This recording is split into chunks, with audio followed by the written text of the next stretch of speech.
Halo guys, kali ini kita kedatangan paket lagi ya. Ini kita pinggirin dulu. Kita kedatangan paket keyboard. Nah, kita akan memperbarui keyboard kita saudara-saudara ya. Oke, langsung saja kita unboxing. Packingnya lumayan aman ya. Sellernya salah.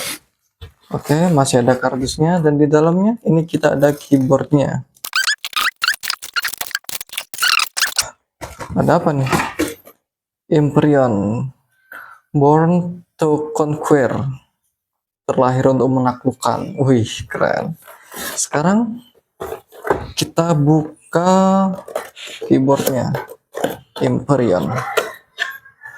Dan wah, kita lihat kelengkapannya apa saja. Sepertinya lumayan mewah ya. Dan saya kurang paham ini yang saya beli itu mechanical atau bukan. Kita cek nanti. Kita singkirkan terlebih dahulu. Ini bungkusnya juga. Wow, membran ya sepertinya ya. Langsung kita coba. Wow, keren. Kita coba untuk mengetik sesuatu.